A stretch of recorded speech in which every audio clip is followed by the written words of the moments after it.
មើលទៅអារម្មណ៍ឯងដូចជារៀងស្ដាយក្រោយមែនទេមិនមែនទេមិនមែនទេហើយចាប៉ុន្តែបាននិយាយទៅពួកយើងមកធ្វើជាតួជំនួសស្រីម្នាក់នោះគេបានធាក់យើងចេញពីផ្ទះមិនចឹងទេពួកយើងទៅពីអ្នករត់ហើយទេ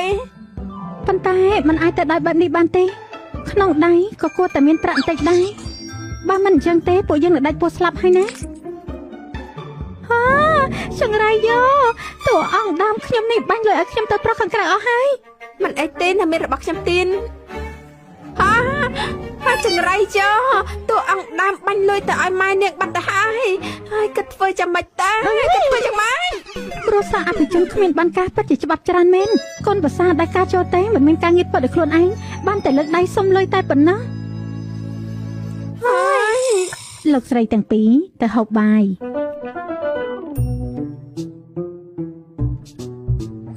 កុំតែសាំងពួកយើងទៅហូបបាយឲ្យឆ្អិនសិនទេចាំជប់ឡើងពិចារណាបានវិញឆ្ងាយតែ